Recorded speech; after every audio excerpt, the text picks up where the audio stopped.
Good evening. It is 6 p.m., but participants are yet to join, so we'll wait for a few more minutes before we start.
Good evening, and welcome to week 8 of the live sessions for the course Computational Science and Engineering. This is taught by Professor Ashok Dey from the Department of Aerospace Engineering at the Indian Institute of Technology, Kanpur.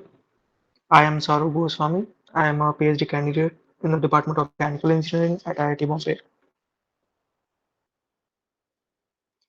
This week, the course contents mostly looked at numerical differentiation and integration methods and solution schemes for ordinary differential equations. So we'll just browse through them. We have a few ready formula here, which would be useful, and we'll also spend some time writing pseudocodes in order to implement these numerical methods into, say, a usable script or code. The first class of methods that Professor Day discussed this week were the Newton-Cotes methods, and they're of two types, closed and open, depending on whether the endpoints of the interval. So, say you have a function,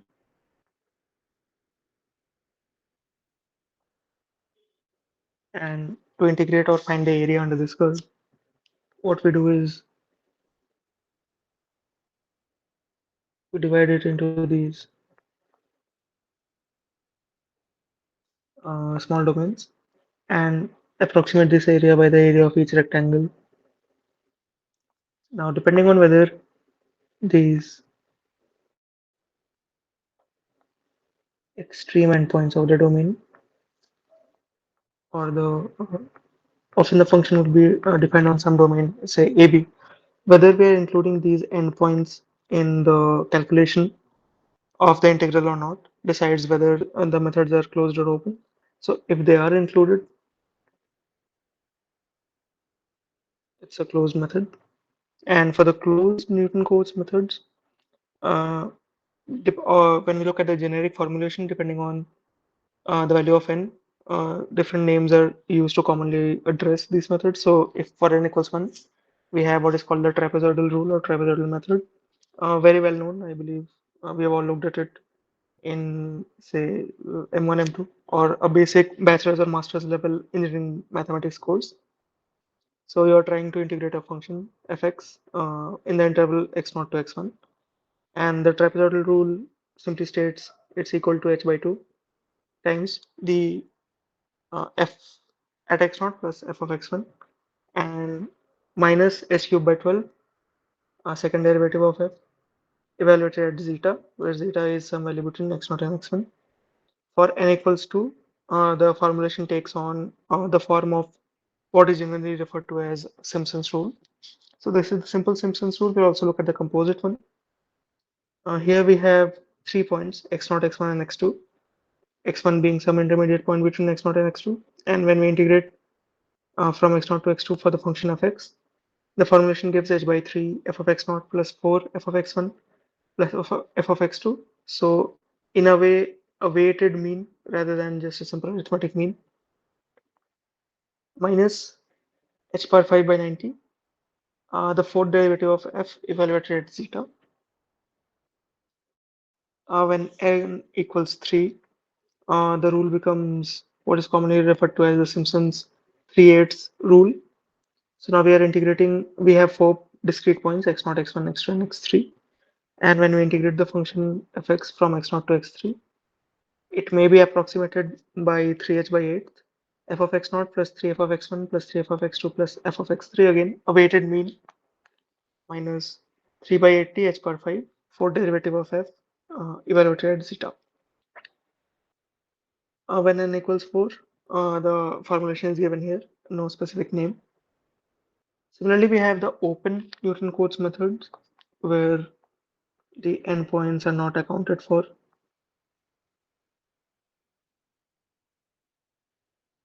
So in these cases, these two endpoints are not considered in the integration. And when n equals 0, the rule is simply called the midpoint rule, where to approximate the area under the curve, we simply say approximate it as twice the area at the midpoint. And there is a formulation for n equals 1, n equals 2, and n equals 3.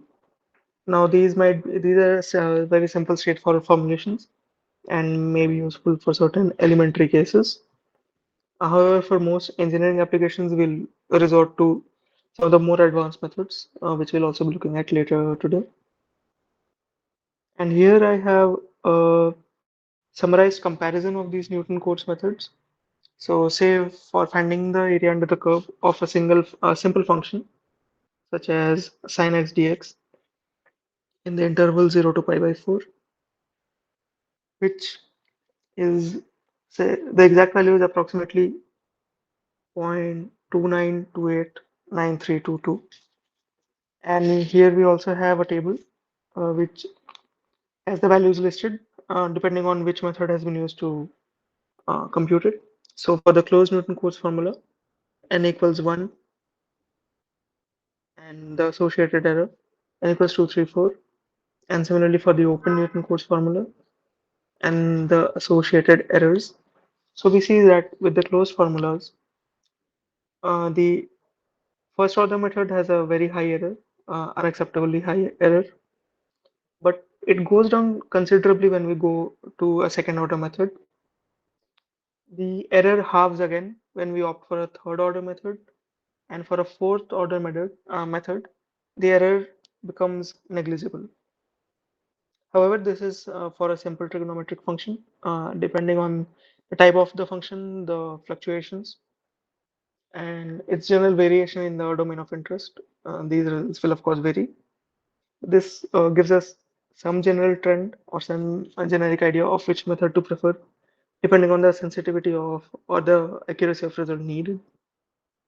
For the open formula again, the zeroth order open formula in this case gives a better approximation than even the first order closed.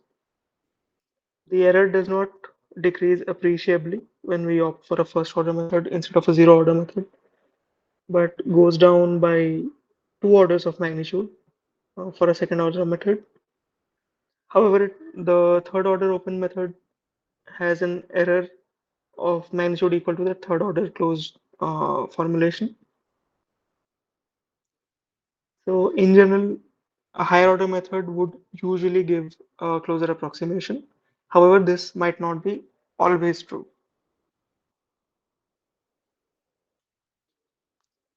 Now, for simple Simpson's rule, we either opted for 3 or 4 nodes at which we computed the functional values and then combined them in an algebraic form to obtain a sort of weighted mean, which was used as an approximation to the function value, or actually the area of the curve in the domain of interest.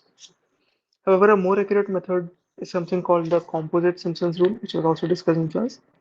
Here we just have the a formal definition of the same. So let f be a fourth order continuous function on the closed interval AB, where n is even and h is equal to b minus a by n, or h is the step size we are working with. Xj would be a plus jh for each j equals 0 to n.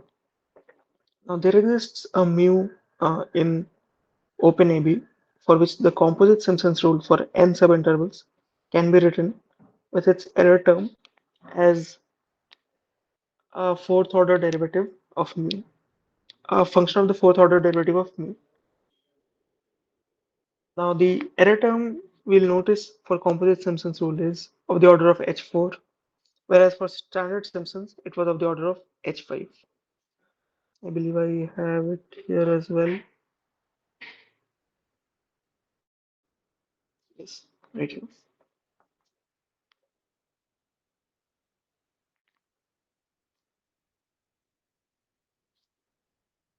And this would give us the impression that why bother with a composite Simpson's rule when it has an error term which is one order of magnitude greater than the simple Simpson's rule, and also has a far more complex formulation which will take up computational effort. However, that is not true. This only appears to be nominally so. These orders of error are not directly comparable because for standard Simpson's rule, the value of the step size h is fixed at h equals b minus a by 2, whereas for the composite Simpsons, it is h equals b minus a by n. So for any n greater than 2, the step size of the composite Simpsons will be smaller, and with increasing it will become increasingly smaller compared to a simple Simpson where the step size is fixed. N of course has to be an even integer, and thus depending on the fineness or the fineness of the step size or the large number of data points into which you want to discretize our domain, we can have smaller and smaller error. And thus, the composite Simpsons formulation permits us to considerably reduce the value of h, that is the step size, when this rule is being used. Again, the formulation is given here. Should you need it for a quick reference? Now, Newton Cotes formulas are generally unsuitable for use over large integration intervals, and yep, typically we would prefer some high degree formula. And however, the values of the coefficients in these formulas are difficult to obtain. That is why here we have examples up to n equals 4 or fourth order methods. But once we keep going further and further up, hoping to increase our accuracy, we'll find that beyond a point, the computational effort is simply not worth the betterment in accuracy. And even in a composite Simpsons type formulation, we'll find that despite decreasing the step size, we'll find that after a point, the say the error has saturated. It is not improving appreciably with decreasing step sizes. So it's not true that say a smaller step size is always better or a higher order method is always better. There is always some optimum. Again, the Newton Cotes formula are based on interpolatory polynomials, which use equally spaced nodes. And such a procedure can be inaccurate over large intervals because of the oscillatory nature of higher degree polynomials. Even last time we were discussing how in a very short interval, some polynomial type functions may have a large number of fluctuations, even though whatever formulation we were looking at often assume that say in the root finding interval there was only one root which exists. Later we found that such methods are still able to deal with multiple roots, but are not very accurately. And thus, any approach which uses, say, equally spaced nodes or fixed step sizes may not work for more complicated cases. Thus, adaptive step size methods are often utilized. Now, just to elaborate how the composite Simpsons compares to, say, a normal Simpsons rule, we'll just do this quick exercise.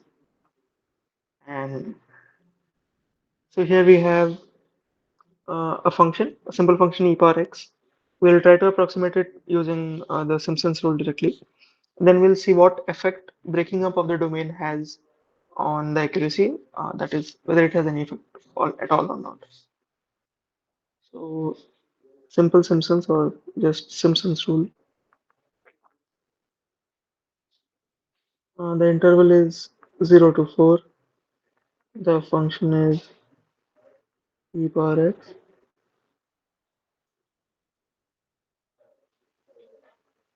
Step size in this case will be b minus a by 2. So, 2 only. And if we do this,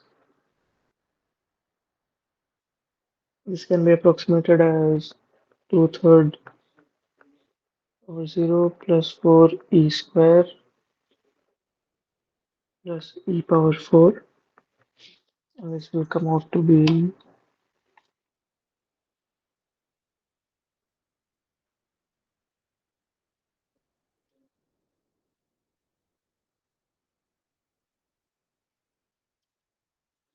56.76958.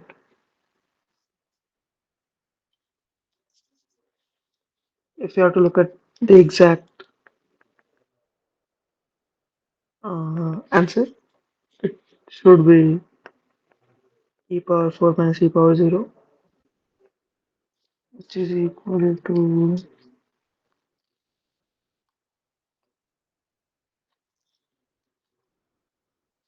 53.59815. And if you look at the error, it's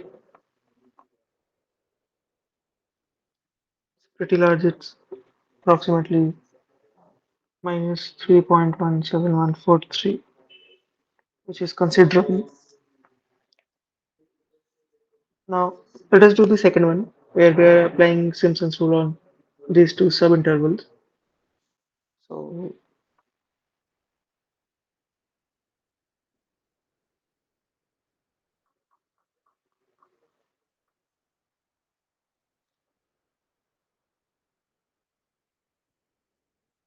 I'm breaking it up into 0 to 2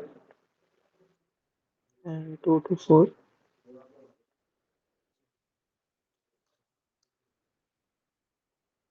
The first one would be one third,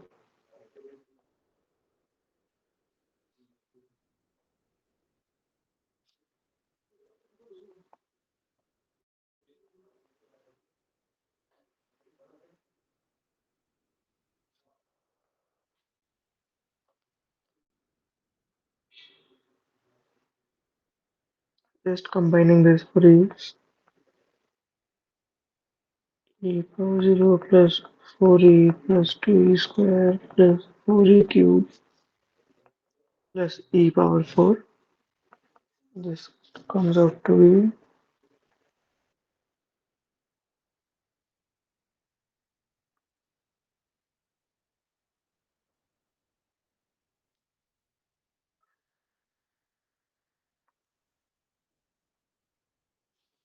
53.86385. Let's look at the error again.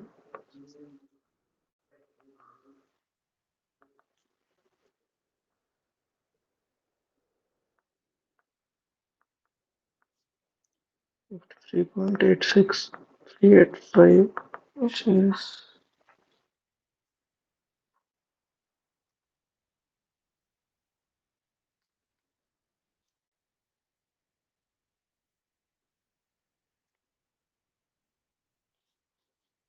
sorry 0.26570, which has come down significantly. Let us see what happens if we break it down further into four subdomains.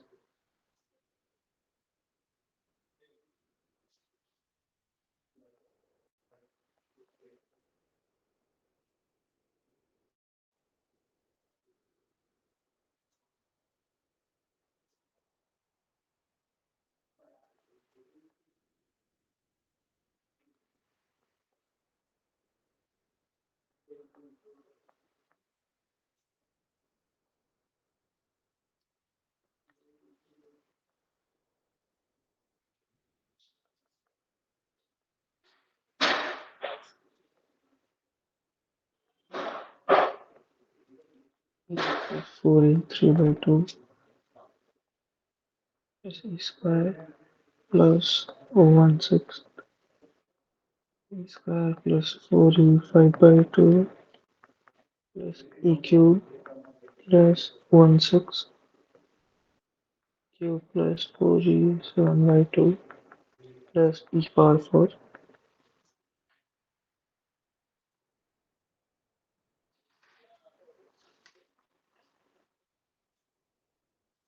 And this, I have done this calculation beforehand, so this comes out to be 53.61622. Let us look at the error from this case.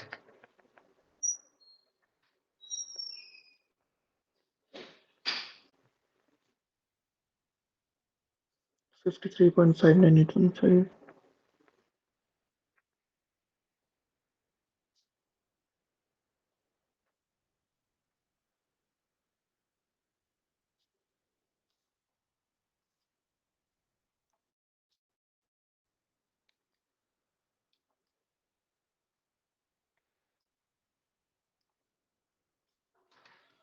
0.01807. So again, it is one order of magnitude lower than the previous case. So in a rough sense, what we can clearly see is that when we opt for a higher order method or when you opt for a composite Simpsons method compared to a simple Simpsons, the error reduces drastically. So with every increasing order in this case, the error decreases by at least one order of magnitude. And of course, we'll accompany this by writing a pseudocode for the composite Simpsons method. Implementing the simple or the normal Simpsons is rather straightforward, but we'll just have a code for the composite Simpsons. So in this case, our objective is to find the area under the curve or to approximate the integral of any function fx between on the given interval a b, and in this case, the inputs would be, of course, the interval or the endpoints a and b, and yeah, it has to be even the even positive integer n,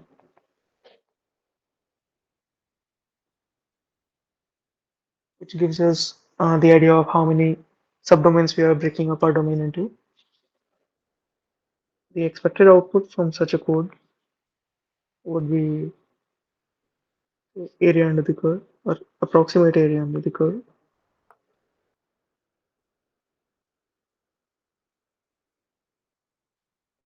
or value of the integral.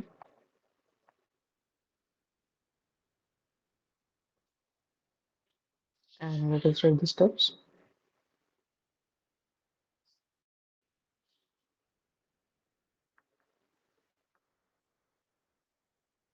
First, O would be to calculate the step size, which would be b minus a by n. In the next step,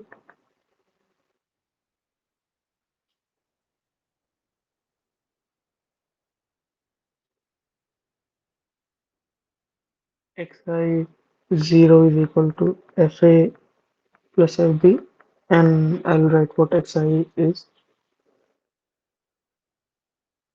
xi1 is equal to 0 and xi2 is equal to 0. Now xi is actually the approximation to the value of the integral. So xi is approximation of the actual integral I.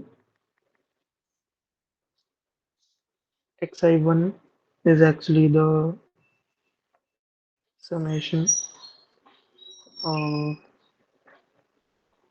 the function value at x of 2, 2i minus 1, and xi2 is the summation of the function value at x 2i.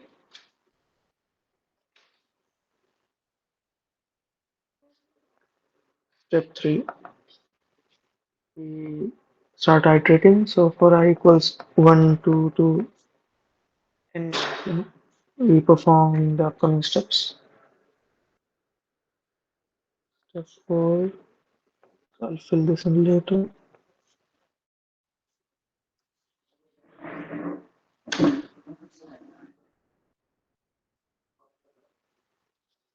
We set x equals a plus ih. In step 5, we check if I is even or odd. So if I is even, we set xi2 is equal to xi2 plus fx. If I is odd, we set xi1 is equal to xi1 plus fx.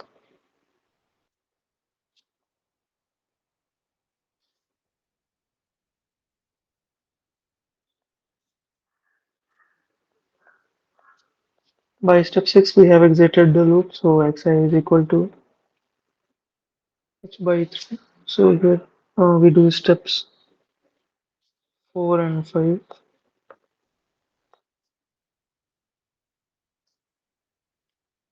Then we calculate the value by the Simpson's formula. So xi0 plus twice xi2 plus 4 times xi1, and in the final step we output the value of the approximate integral, and then of course we stop.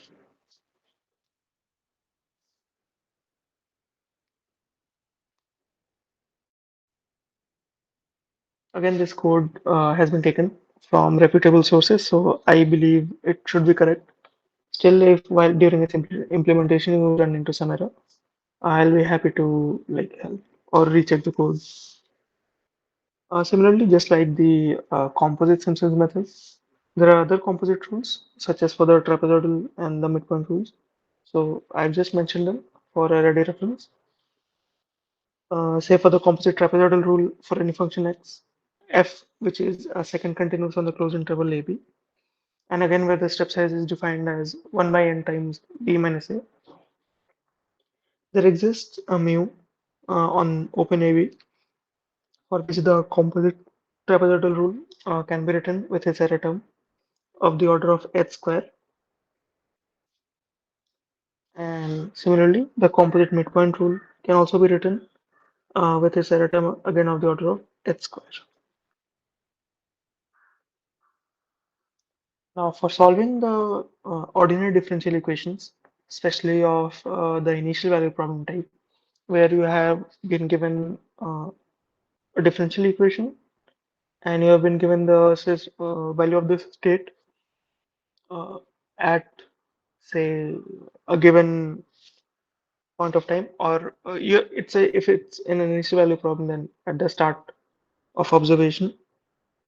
Such problems are often dealt with even in commercial solvers using, say, an RK4 method, which is short for Runge-Kutta fourth order method. It's very popular and very accurate, and its general formulation is given here. So, for calculating the solution of the I plus 1th iteration step, what we need is the solution of the previous step as well as the weighted mean of these four quantities k1, k2, k3, and k4. We have four k's because it's a fourth order method. If it's a second or a third order, you would have either say only k1, k2 or only k1, k2, and k3. And the method actually iteratively calculates the values of the new root as well as the new say quantities k1, k2, k3, and k4 and tries to minimize the error. Of course, we need an initial guess, which in most cases for the initial value problem is the state uh, at t equals 0, which is given as W naught or supplied as W naught. Now, this method has a local truncation error of the order of h4, assuming that the solution has five continuous derivatives. And it has already been discussed in class, so I'll not go into a deep discussion. But what we'll do is we'll try to actually write out the calculations and have a rigorous feel of the method for a simple initial value problem such as the one given here. So y prime is equal to y minus t square plus 1. T lies between 0 and 2, both included. And the state of the system at the initial point, that is y equals 0, at t equals 0 is given as 0.5. So we'll use the RK4 method and obtain approximations to the solutions. So let's get started.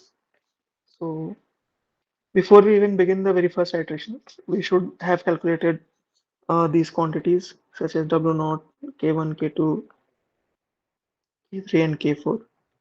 So we'll do just that. So W naught, also referred to as alpha in our notes, is simply the initial value supplied to us, that is zero point 0.5. K1 can be calculated as HF at KWI. So since we are yet to start iterating, We are currently at I equal to 0. H is supplied as zero point 0.2, so this is zero point 0.2 into the value of the function evaluated at T naught and W naught. Now, F is actually the right hand side. So usually this IVP is expressed in this form.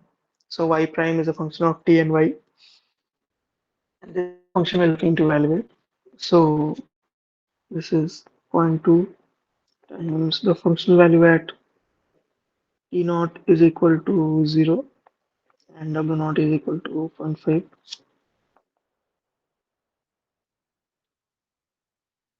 The function itself is zero point 0.5 minus 0 square plus 1.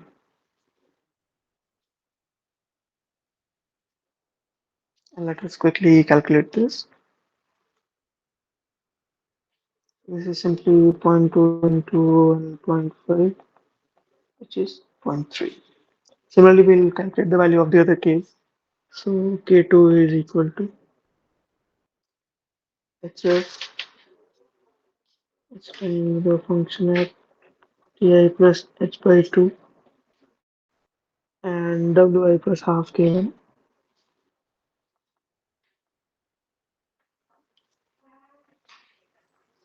which is zero point 0.2 times the function evaluated at still at T naught. So plus H by 2 is zero point 0.1, Wi is zero point 0.5 and half of K1. K1 was zero point 0.3, so 0.15. This turns out to be zero point 0.2 times the function at T naught is 0, so 0.1 comma 0.65. Let us put it into the explicit formulation of the function. This comes out to be 0.65 minus zero point 0.1 square plus 1. So 1.65 minus zero point 0.1 square or zero point 0.2 into 1.64,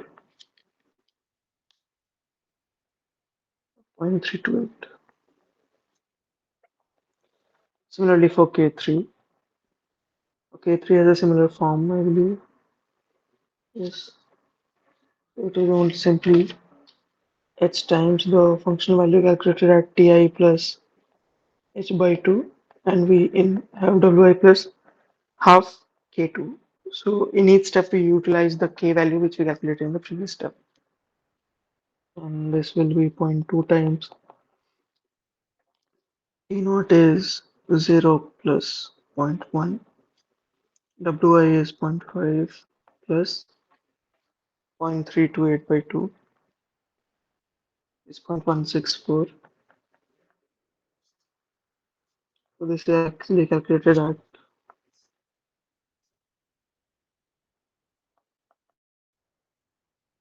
point 0.1 and 0.664.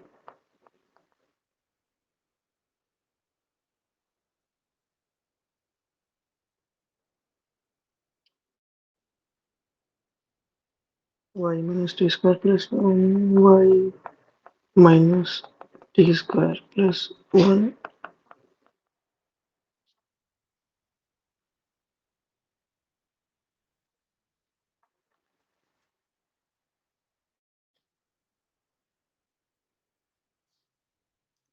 1.654, and this is 0.3308. Now the last one, which is K4. K4 is HF times Ti plus 1 Wi plus K3.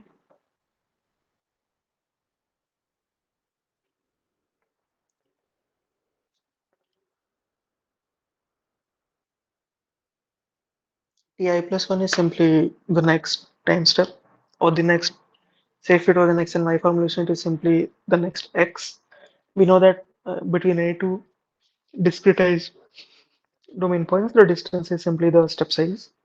So this is zero point 0.2 into the functional value at T naught plus H, and this is Wi plus K3, 0 plus zero point 0.2, and zero point 0.5 plus 0.3308. 0.2 into f of 0.2, 0.8308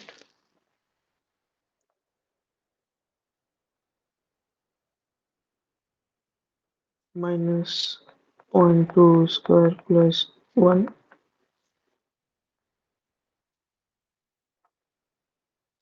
1.8308 minus 0.2 square, 1.7908, and 0.35816. Now we have all the quantities we need for the calculation of the next root. So we can have our first iteration,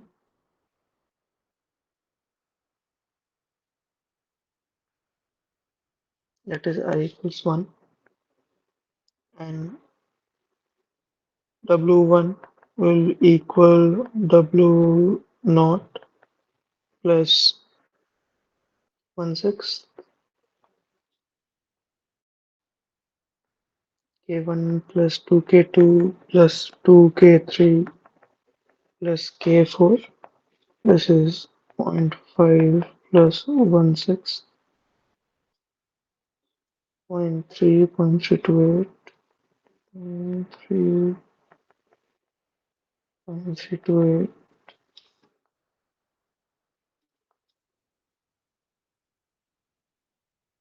0.3308, 0.35816,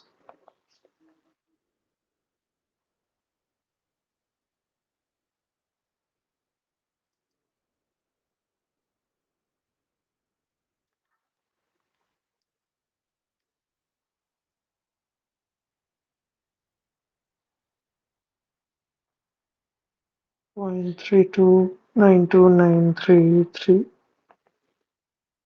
and it adds up to 0.829293. So manually doing this uh, did take some time, but here we are. So given an initial guess uh, or the initial value of the problem, W naught equals zero point 0.5.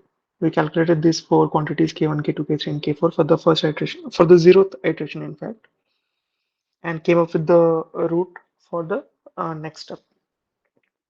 Just 0.829293. Uh, I also have computed the exact value.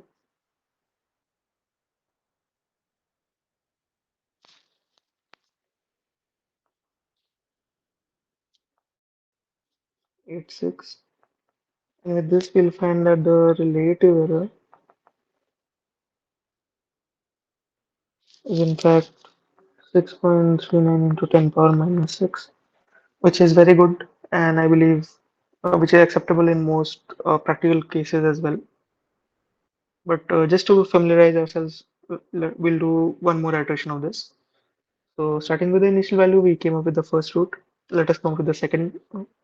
So K1 again will be HF at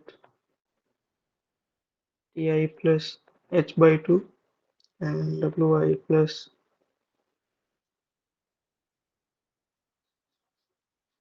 oh no, HF at Ti and Wi.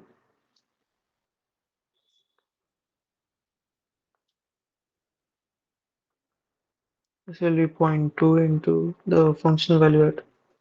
Now we have I equals 1.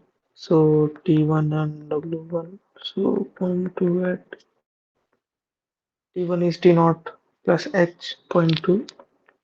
W1 we just calculated as 0.829293. This is zero point 0.2 times 0.829293 minus 2 squared plus 1. This comes out to be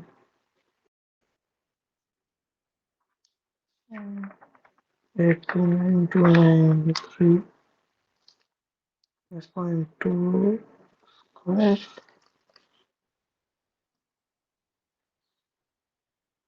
1.789293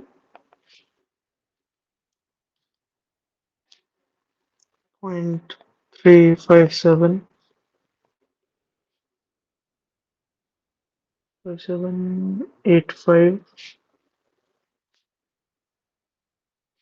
87 0.3578587. Now we find K2. K2 is H times F at Ti plus H by 2 Wi plus half. K1 is 0.2 into the function at 0.2 plus zero point 0.1 and 0.829293 plus half of K1. I'm not writing it here or for lack of space. Is 0.2 into the function at 0.3 and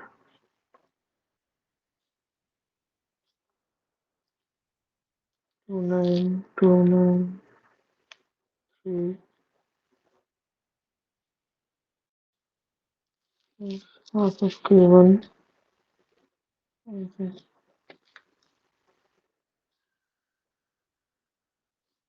1.0082226, and this comes out to be 0.2 into 0.08226 minus 0.3 square plus 1.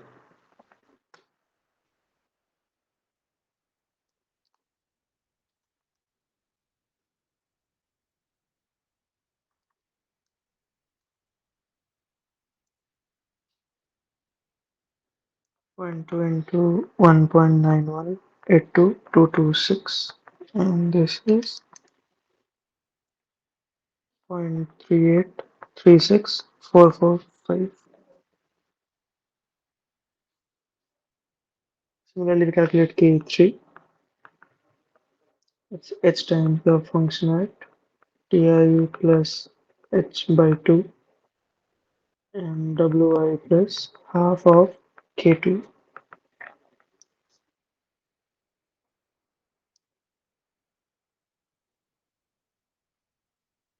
And again, it's 0.829293 plus half of the K we obtained in the previous step.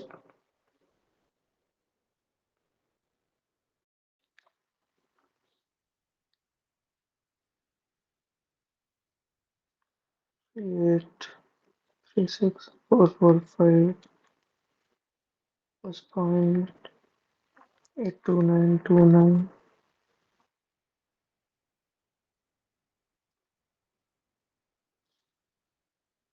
It is coming to be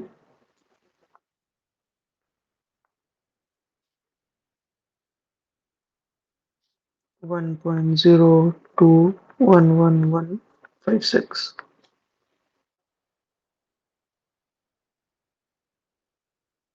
1.0211156 minus 0.3 square plus 1.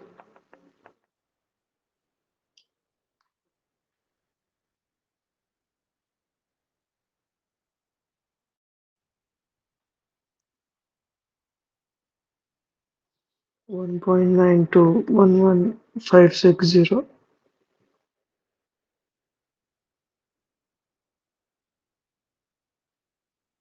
and this is 0.3842312.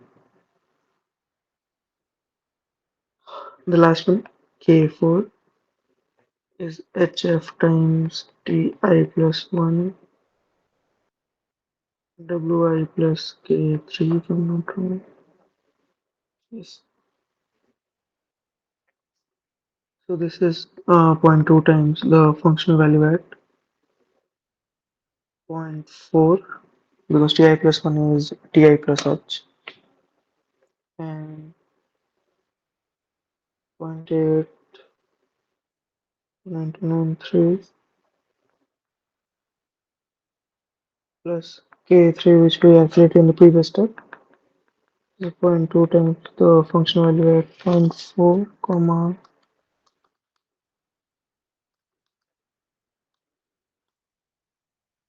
1.2155164. This is zero point 0.2 times 1.2155164 minus zero point 0.4 square plus 1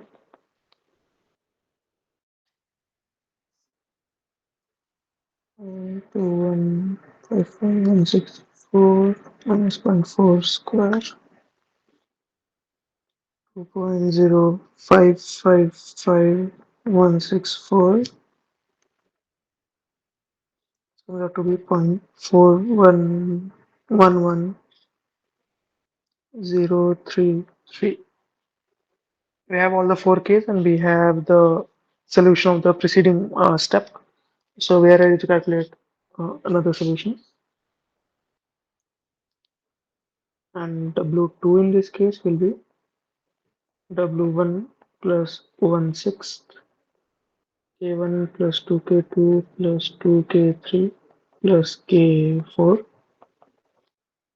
W1 was 0.829293.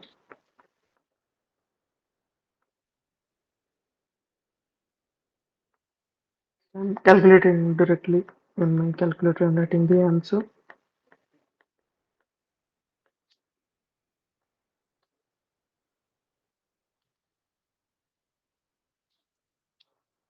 So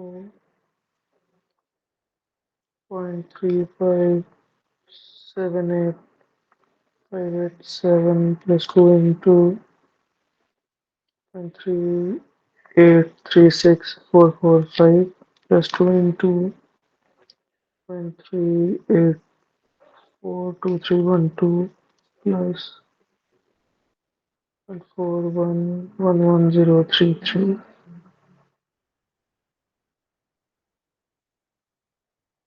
by 6.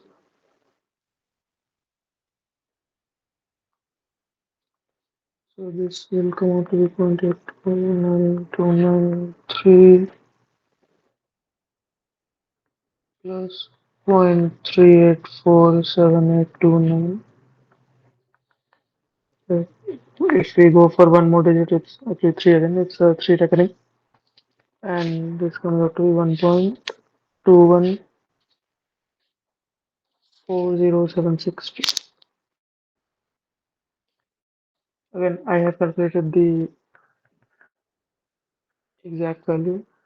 So this is 1.21408777 and the relative error at the second step is 9.47 into 10 power minus 6. So it's still of the same order. I believe with increasing number of iterations, we'll approach the solution.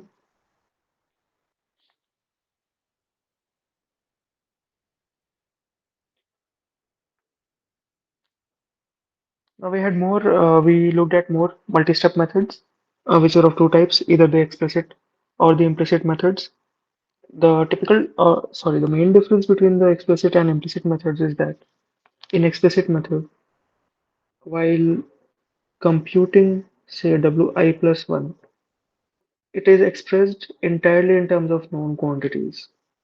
So on the RHS, all the quantities would be already previously calculated or calculable in this step. That's why it's an explicit formulation. In an implicit formulation, such as one shown here, when calculating Wi plus 1, we see that Wi plus 1 is present on both sides of the equation.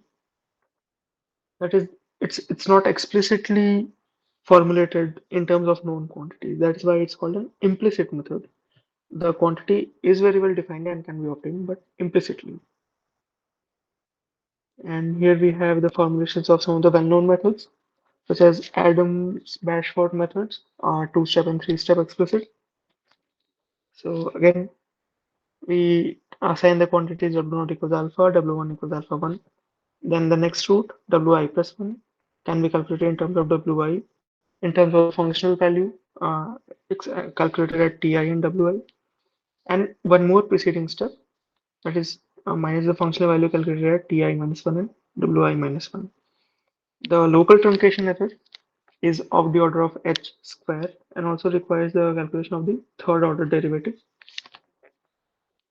For the three-step explicit method, we need the values of the roots at two preceding time steps, uh, three preceding in fact.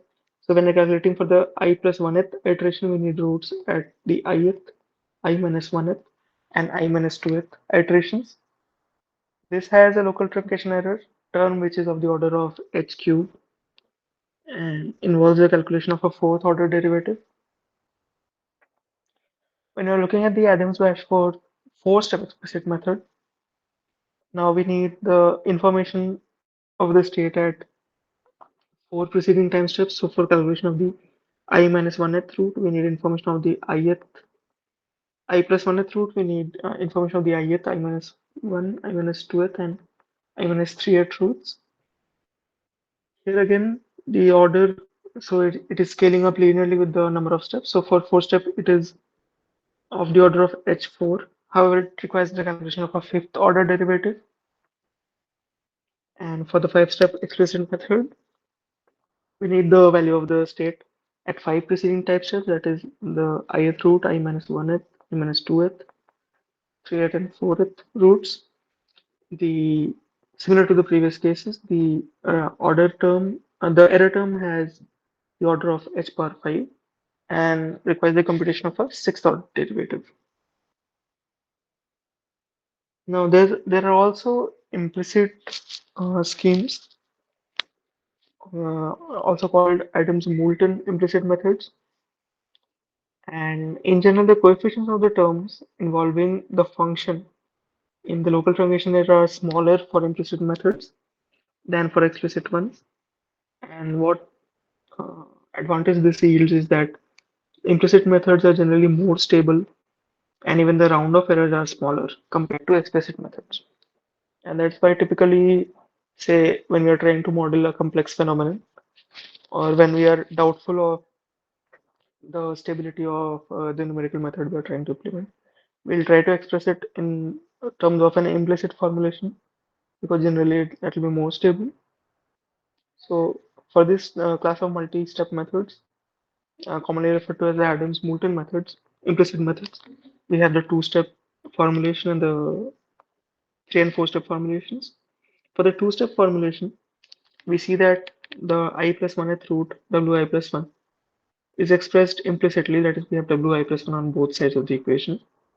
But we require the information of two steps prior, so we need I plus ith root and I minus 1th root. The local truncation error for this two-step method is of the order of h cube, whereas for the explicit method, the order of the error term had the order of h square. So for the implicit method, the error would be one order of magnitude smaller.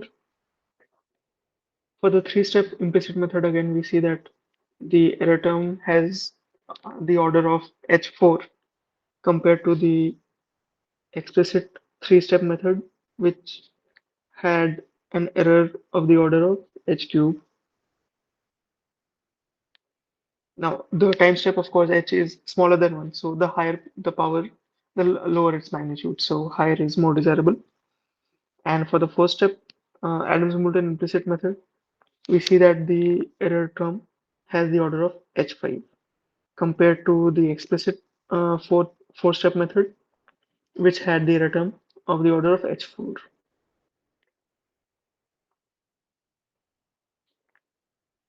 We'll also solve the same initial value problem, and we'll compare how well the two methods stack up.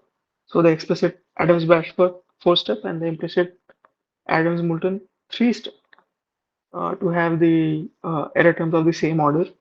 But maybe we can take a break before that. So let us reconvene in 10 minutes and then solve this.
So let us continue.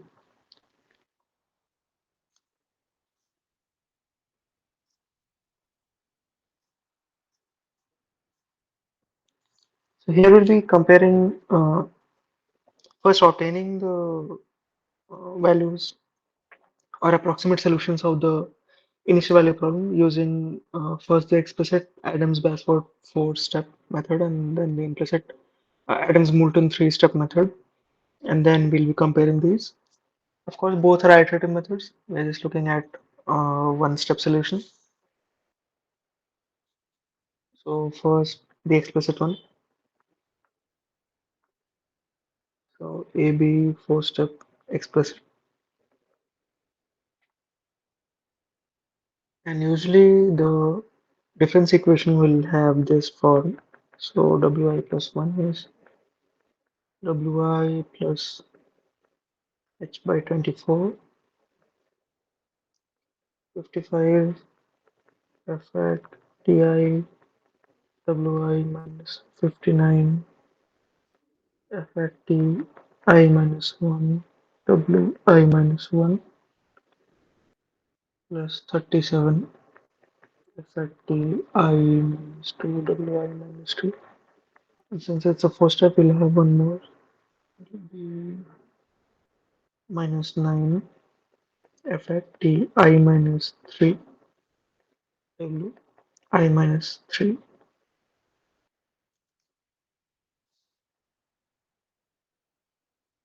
And for this given case, so here we have H is 0.2, Ti is 0.8,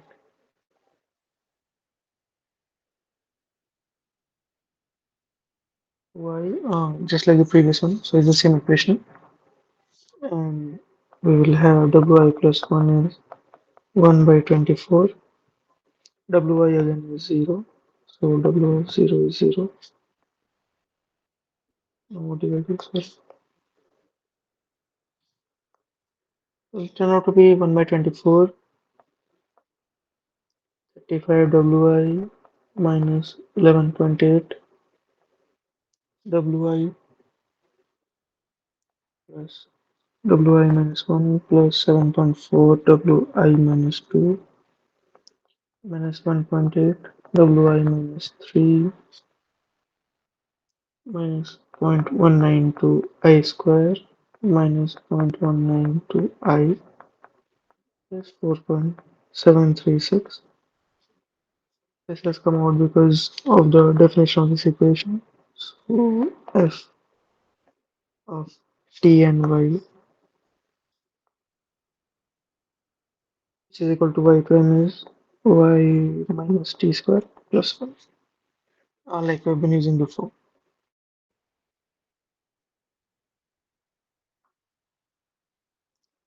This will be the formulation. Let us also write the final formulation for the three-step implicit method. So this is Adams-Moulton three-step implicit. Generally, it will have the formulation Wi plus 1 equals Wi plus h by 24, 9 f of ti plus 1,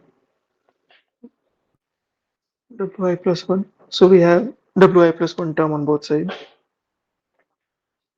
Plus 19 times f of ti Wi minus 5 f of ti minus 1 Wi minus 1 plus f of ti minus 2 Wi minus 2. And again, given the values, so h is 0.2 and the definition of the function is y minus t square plus 1. This will take the form Wi plus 1 equals 1 by 24. 1.8 Wi plus 1 plus 27.8 Wi minus Wi minus 1 plus 0.2 Wi minus 2 minus 0.192 I square plus 0.192 I plus 4.736. Now, if we are to compare them, we have to calculate the values of the W's for different iterations. This cannot be done in this implicit formulation, but given that the function is really simple, we can actually take this to the LHS. So I'm talking about this term right here. And if we take it to the LHS and subtract, then we can have an in a way explicit formulation from this implicit method. And the in the end it will look like 24 minus 1.8, 22.2. So 1 by 22.2 and the rest of it remains the same. So 27.8 Wi minus Wi minus 1 plus zero point 0.2 Wi minus 2 minus 0.192 I square minus 0.192 I plus 4.736. And now I calculated these values in a simple spreadsheet. I'll just write a few and we'll see how the errors compare for this case. So we have the time step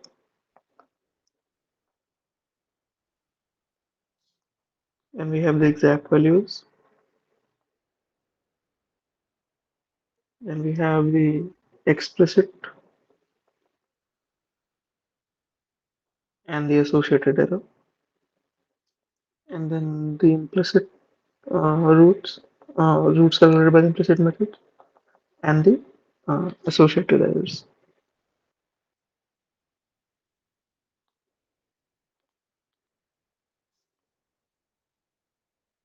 So say for time steps of 1.0, 1.2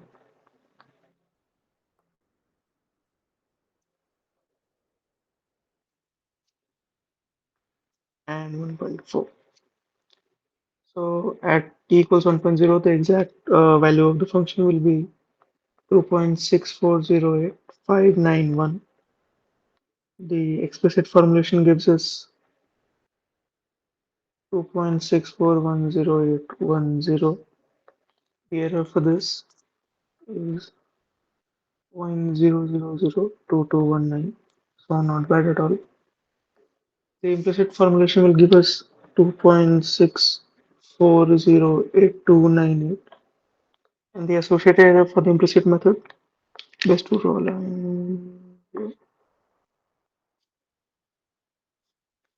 is 0.0000293. So despite being a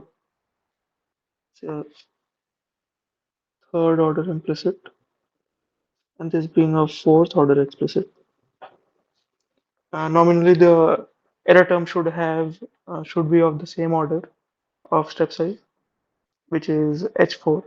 Still we see that the error for the implicit method is one order of magnitude smaller. For the time step 1.2, the exact value is 3.1799415. The fourth order explicit method gives us 3.1803480. That would amount to an error of 0.004065. So still of the same order.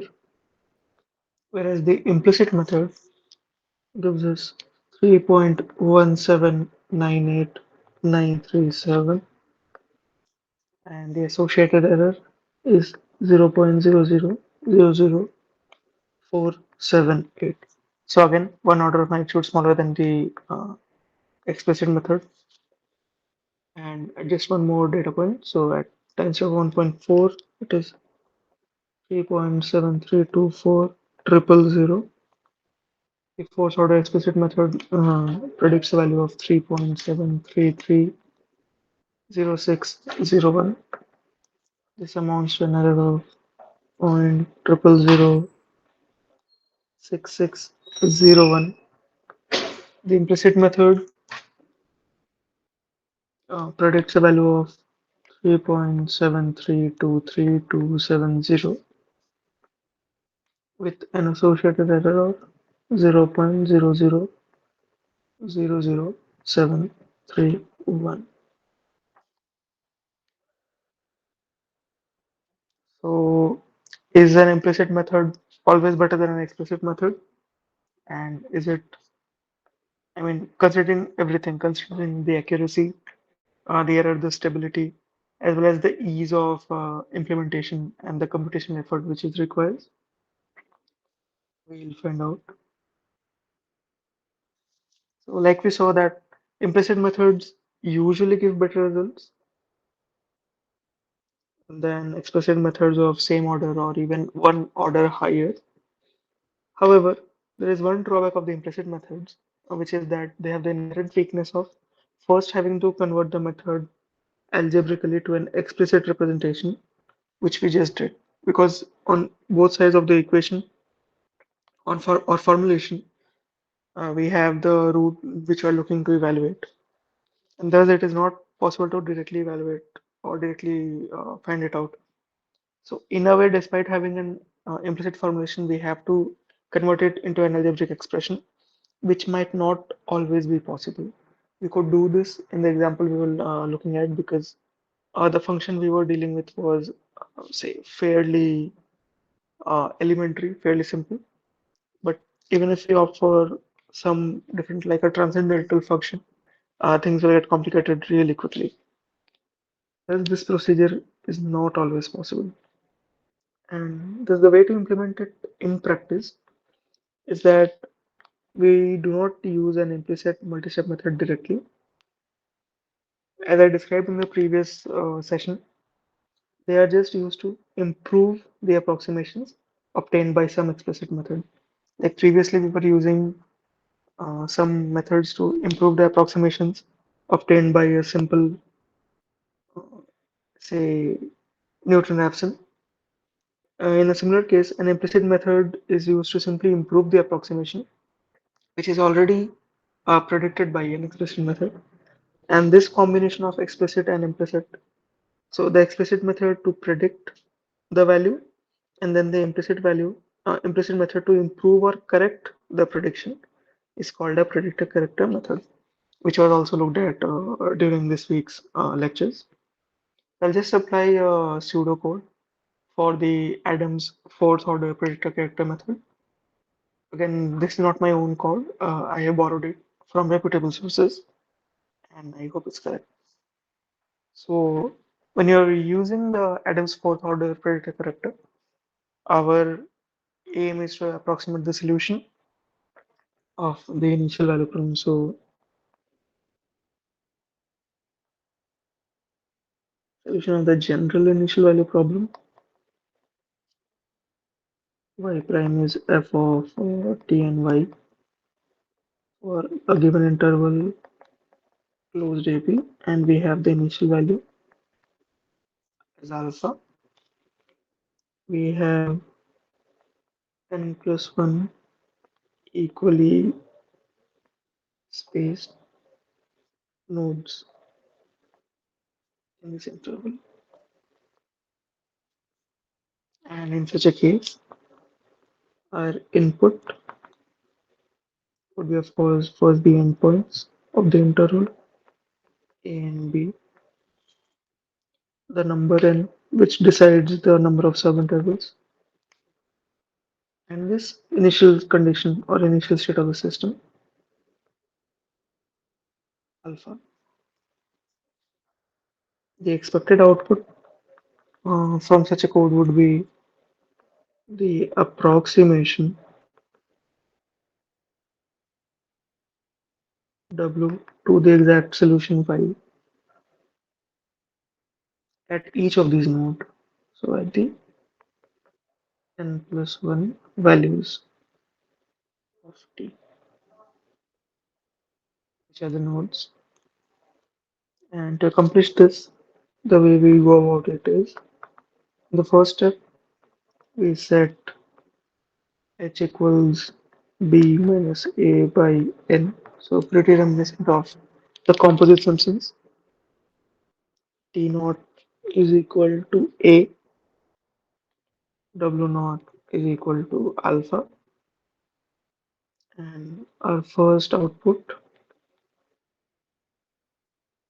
is T naught W naught, that is the value of the or the solution of the ODE at the point T naught is W naught.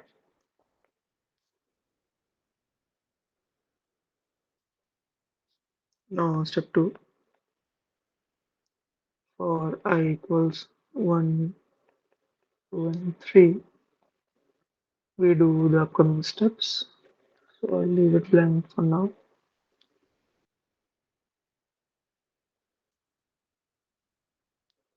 Step 3 is to set K1 equals HF Ti minus 1 Wi minus 1, K2 equals HF Ti minus 1 plus h by 2, so fourth order हम लिख सकते हैं wi minus 1 plus half k1 k3 is hf Ti minus 1 plus h by 2 wi minus 1 plus half of k2 and k4 is hf Ti minus 1 plus h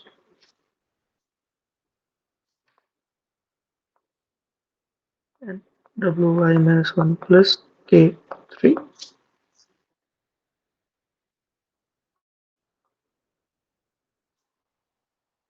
In the fourth step, we set wi equals 1 plus 1/6.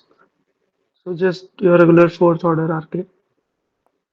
K1 plus 2K2 plus 2K3 plus K4.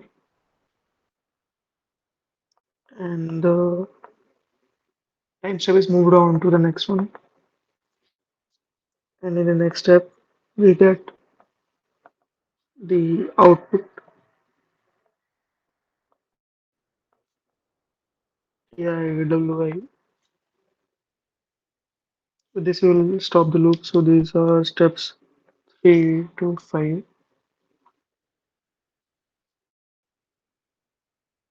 Now step 6.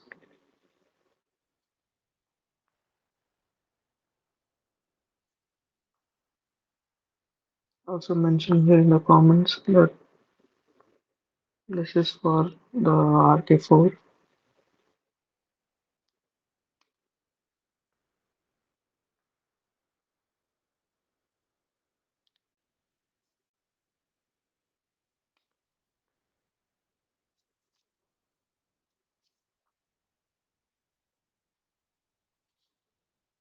In step 6, we get started with the other loop.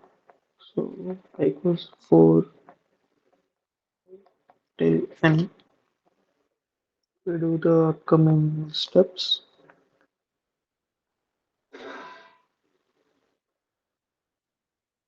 Set t equals a plus ih.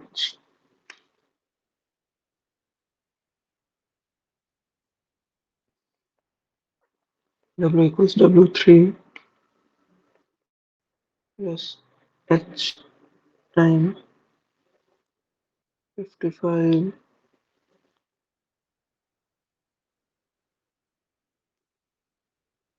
f t3 w3 minus 59 f t2 w2 plus 37 times f t1 w1 minus 9 f t naught w naught. So we are using the explicit method to predict this.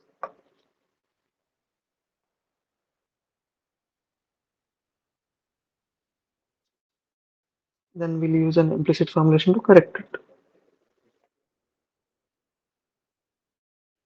W3 plus H by 24, 9 times F T W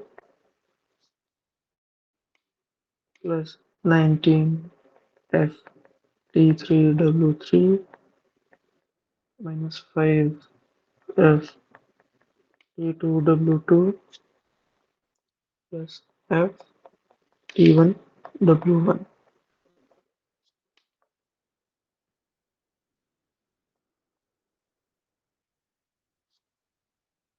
Notice how here in the calculation of W, we have already used the value of the function W. That is, we are simply updating the value of W and not calculating it per se. However, in the previous step on the RHS, we don't see any W term because this is the explicit formulation, whereas the next one is implicit.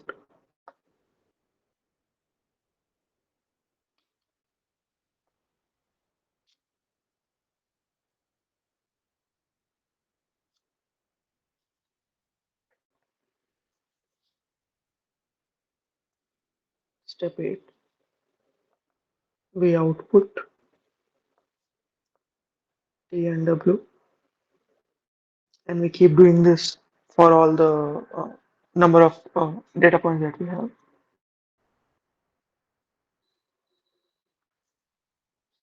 Now, step 9, for j equals 0, 1, and 2,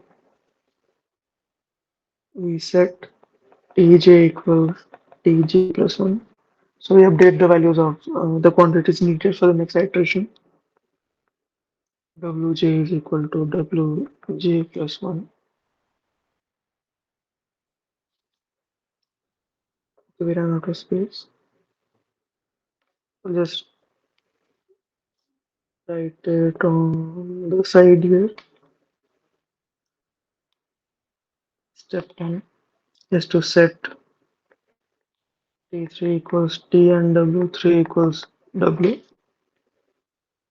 This should complete the iteration. So steps 7 to 10. And then in the final step, we simply stop. Yeah, so this is a pseudocode for implementing the Adam's fourth order predictor corrector method into a code of into a programming language of your choice.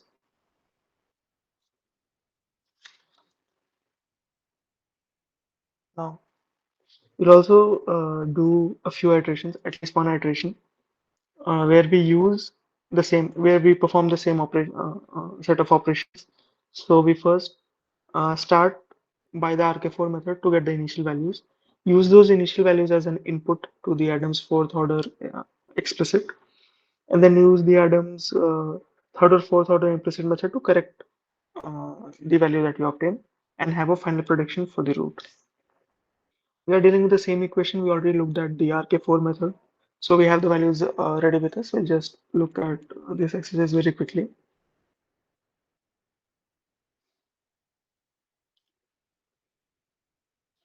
So y at from the RK4 method, which we have already done just a few minutes ago, what we got is y at 0 is equal to w naught, which was 0.5,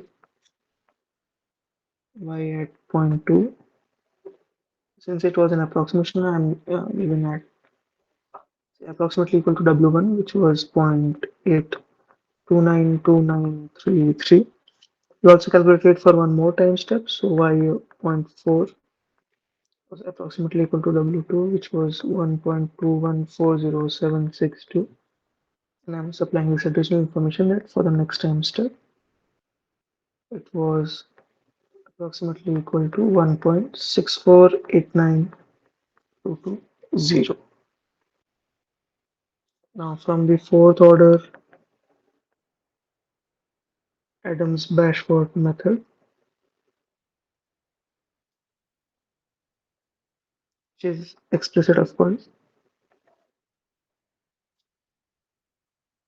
for point 0.8, we wrote the values for 1, 1.2 and 1.4, but for point 0.8 it can be seen that this was predicted to be approximately equal to W3 plus 0.2 by 24 is 55 f of 0.6 W3 minus 59 f at zero point 0.4 and W2 plus 37 f at zero point 0.2 and W1 minus 9 f at 0 and W0.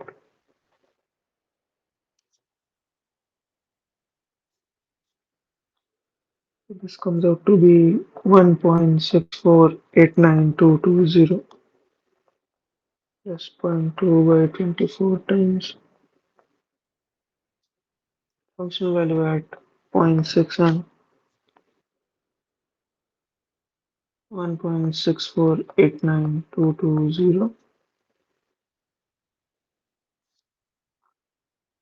minus 59 times the functional value at 0.4, 1.2, 1.40762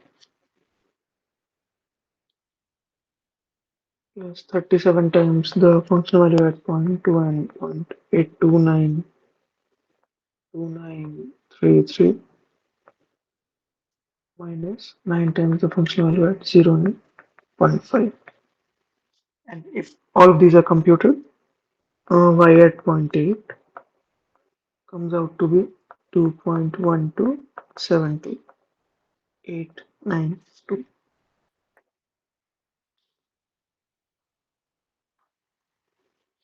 Now this is in fact the predicted value.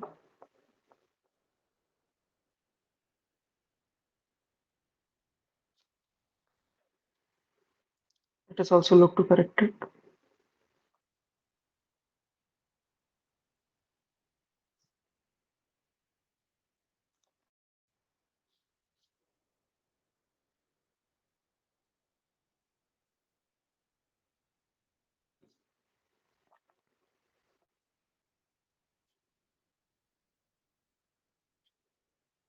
Now for the implicit formulation, as we know, we will have W4 on both sides. So to distinguish them, 0.4 by 24 times 9f of zero point 0.8 and W4, what we can do is we can add a P here. So this is actually the predicted value of W4 plus 19 times functional value at zero point 0.6 and W3 minus 5 times the functional value at zero point 0.4 and W2 plus the functional value at zero point 0.2 and W1, which will equal 1.64892220 plus h by 24 upon 2 by 24,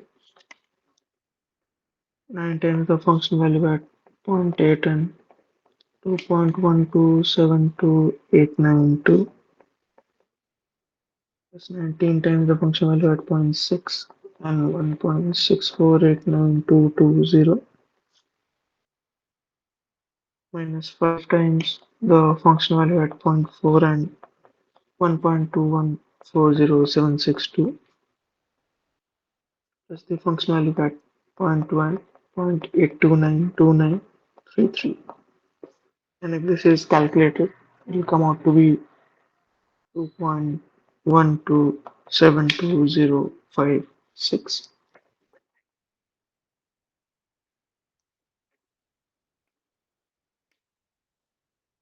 This is one step of the Adams fourth order or Adams predictor corrector method. So this is the corrected value.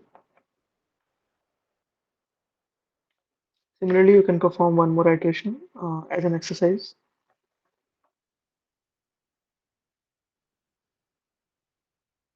And just for comparison, I have calculated how these values stack up against a simple RK4 formulation. So for y.8, let us compare this. So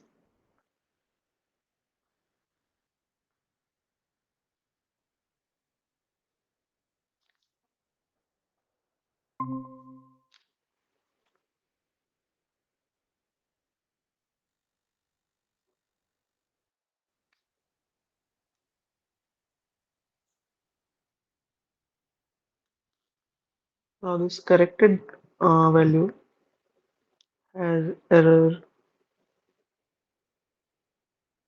2.1272295 minus 2.1272056 is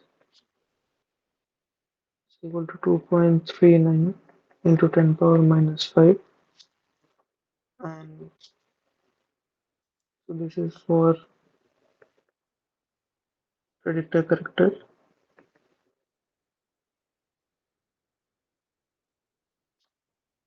for RK4.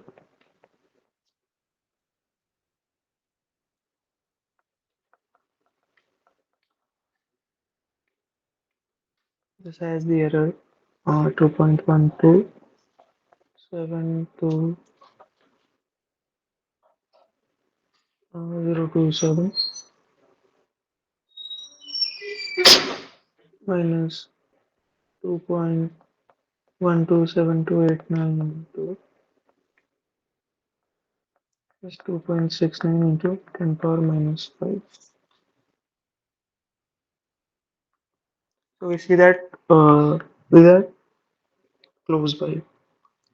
If you compare it with a simple explicit Adams-Bashford method, the error was far inferior to an RK4 formulation. As you see that with this, with the introduction of this additional correction step into our predicted value, we end up with, say, more accurate results. And typically, the way we implement this multi-steps method is mostly with a predictor and a corrector step. We also employ other tactics such as, say, under relaxation or over relaxation, depending on the type of problem that we're encountering. I'm not sure if that is within the purview of this course, but if it is, I'm sure Professor Day would have discussed it. To finish things off, we'll also just revisit the stability of these multi-order methods. This was also discussed in class. So, any general multi-step method for approximating the solution to, say, such a class of problems, such as an initial value problems of the form y prime is f of ty on some closed interval ab, and we have the initial value or the initial state of the system y at a equals alpha. All such general multi-steps method can be simplified or put into a form. W naught is alpha, W1 is alpha 1, and W1 minus 1 is alpha m minus 1. Wi plus 1 can be calculated or expressed as this sum am minus 1 Wi plus am minus 2 I minus 1 and so on till a naught Wi plus 1 minus n plus h times some function of ti h Wi plus 1 Wi minus 1 till Wi plus 1 minus m. For all i's going from m minus 1 to n minus 1 and a naught a1 m plus 1 are constants. As usual, the step size is b minus a by n, and the time is getting incremented by the step size. Now, associated with such a difference equation, as we saw here,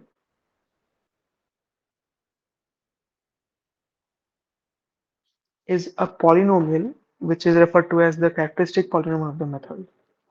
And this is described as this. So, P of lambda is lambda power m minus am minus 1 lambda power m minus 1 minus a m minus 2 lambda power m minus 2 and so on until minus a1 lambda minus a naught. And the stability of a multi-step method with respect to the round of error specifically is dictated by the magnitudes of the zeros of the characteristic polynomial. And let lambda 1, lambda 2 till lambda m denote the roots of the characteristic equation, and they need not necessarily be distinct, so there can be repeated roots. And the characteristic equation being P lambda equals lambda power m minus a m minus 1 lambda m minus 1 minus a m minus 2 lambda m minus 2 and so on till minus a1 lambda minus a naught equals 0, which is associated with the multi-step method, which we just looked at. And if the absolute value of these lambdas are less than equal to 1 for each I equals 1, 2 till m, and all roots with absolute value 1 are simple roots, then the difference method is said to satisfy the root condition. And for methods that satisfy the root condition and have lambda equals 1 as the only root of the characteristic equation with magnitude 1, they are called strongly stable. Methods that satisfy the root condition and have more than one distinct root with magnitude 1 are called weakly stable, and methods which do not satisfy this root condition at all, they are simply referred to as unstable methods. And it has been found that the consistency as well as the convergence of a multi-step method is very closely related to the round of stability of the method. What these terms, that is strongly stable, weakly stable, and unstable, mean have been discussed by Professor Day in the lectures, so I'll not go into greater details. And that brings me to the end of this session.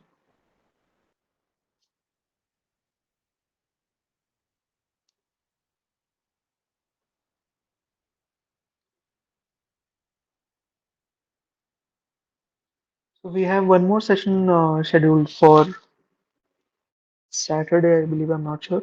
There'll be a mail from NPTEL when we'll be looking at some remaining portion of the PDs, that is both the numerical implementation side as well as the theory.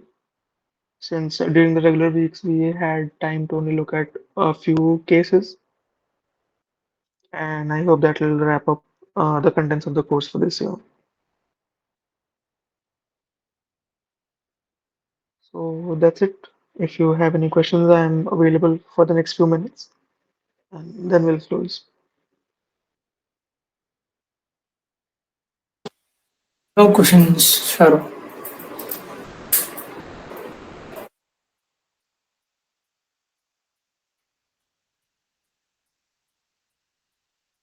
Hello.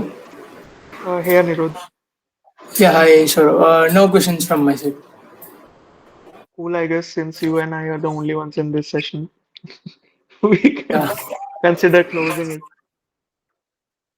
yeah, Cool. Thank you very much. Thanks for tuning yeah. in Thank to you. the live sessions. Yeah, see you again in the next one. Thank you, sir. Bye.